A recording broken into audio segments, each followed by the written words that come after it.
अस्सलाम वालेकुम, मैं हूं डॉक्टर ज़ैनब मलिक भावलपुर से और आज मैं बात करूंगी हार्ट डिजीज के बारे में। आप जानते हैं कि दिल की बीमारियां बहुत कॉमन है और प्रेगनेंसी में भी बहुत सी खवातीन हमारे पास आती हैं जिनको दिल की तकलीफ हो। तो वो कौन से अवामिल है जो दिल की तकलीफ बढ़ाने में मदद करते हैं? उनमें कुछ वेरिएबल फैक्टर्स हैं और कुछ मॉडिफाइबल नॉन मॉडिफाइबल फैक्टर्स हैं। तो मैं आजकल एक ये जो बुक पढ़ रही थी जिसका नाम है दिल की बातें, इसके बारे में मैं बताना चाहूंगी कि ये डॉक्टर नोमान रफी राजपूत साहब ने लिखी है और इस बुक में बहुत ज्यादा उन्होंने अच्छी इन्फॉर्मेशन दी है क्योंकि हर फैमिली में आजकल दिल का प्रॉब्लम है। तो ये किताब जो है इसमें उन्होंने लास्ट में जो इक़्तिबास लिखा है मैं वो पढ़ के सुनाना चाहूंगी। दिल की बातें लिखने की बुनियादी वजह ये थी कि दुनिया भर में तकरीबन 2 करोड़ अमवात गुज़श्ता साल दिल की बीमारियों, दिल का दौरा या फालिज की वजह से, जो कुल अमवात का 32% बनता है। पाकिस्तान में हर साल तकरीबन 2.5 लाख अफराद दिल की बीमारियों में मुब्तला होकर मौत के मुंह में चले जाते हैं। मेरी जिंदगी में मेरे वालिद मोहतरम और बहुत से करीबी अजीज दिल की बीमारियों का शिकार होकर इस दुनिया से चले गए। इस किताब के मुताले से मेरे वतन अजीज के बहुत से वालिदैन, भाई बहन और बच्चे दिल की बीमारियों से महफूज रहेंगे। मुझे उम्मीद है कि मेरे वालिदैन और मेरे खानदान के लिए ये किताब बाइसे मग़फ़िरत होगी इंशाअल्लाह। तो ये किताब उन्होंने इसलिए लिखी है ताकि लोग इसको पढ़ें और दिल की बीमारियों से बच सकें। तो प्रिवेंटेबल फैक्टर्स क्या हैं? उनमें डॉक्टर साहब ये लिखते हैं कि अगर आप मुतवाज़न ग़िज़ा खाएं जिसमें कि प्रोटीन भी हो, कार्बोहाइड्रेट भी हो और हेल्दी फैट्स हों। हेल्दी फैट्स किसे कहते हैं? जिसमें कि नट्स में जो फैट होता है वो, और के अलावा फिश ऑयल के अलावा हेल्दी जो मीट है उसमें वो कहते हैं कि छोटा गोश्त, मछली का गोश्त और ये अंडा, ये जो है ना आपको हेल्दी फैट भी देते हैं और हेल्दी प्रोटीन भी देते हैं। ये खाने चाहिए और 2 अखरोट अगर रोजाना खाएं तो ये आपका हेल्दी फैट का कोटा पूरा कर देते हैं। इसके अलावा इसमें बहुत इंपॉर्टेंट एक जो फैक्टर बताया गया वो स्ट्रेस बताया गया। जैसे कि आप जानते हैं हमारी जिंदगी में ज़हनी तनाव या स्ट्रेस बहुत ज्यादा है, तो डॉक्टर साहब ने इसके ऊपर एक पूरा चैप्टर लिखा है जिसके बारे में मैं बताना चाहती हूँ कि उसमें उन्होंने पूरा एक टेबल लिखा है कि वो कौन से फैक्टर हैं जो इंसान को ज़हनी तनाव में ले जाते हैं। और मुझे आपको ये जानकर हैरत होगी कि 40% खवातीन में हमल की वजह से भी स्ट्रेस हो जाता है। जाहिर है हमल में उन्हें मुख्तलिफ मुंह का जायका चेंज हो जाता है, उल्टी होती है, तबीयत खराब होती है। तो बीइंग ऑब्स्टेट्रिशियन मेरे लिए ये नई बात थी कि हामला होने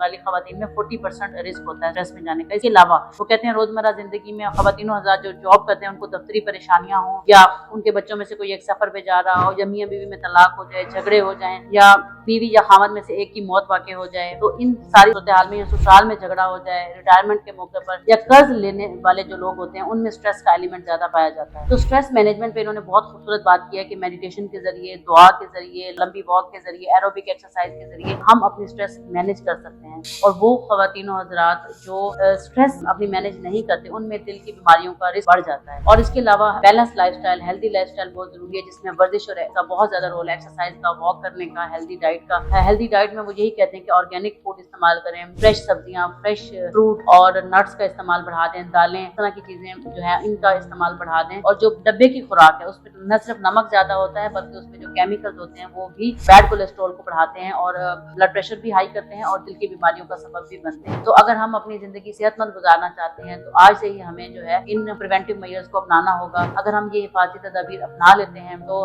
खास तौर पर जिन लोगों की फैमिली में दिल का मर्ज है उन्हें जो है ये हिफाजती तदाबीर जरूर अपनानी चाहिए। एक अच्छी नींद, मुतवाज़न ग़िज़ा और रोजमर्रा वर्जिश करने से हम दिल की बीमारियों से बच सकते हैं और अपनी जो है सेहतमंद गुजारते हैं। सदका जारिया समझ कर इसको जरूर शेयर कीजिएगा और इस बुक को जरूर पढ़िएगा जिसका नाम है दिल की बात। Thank you so much. अल्लाह हाफिज़।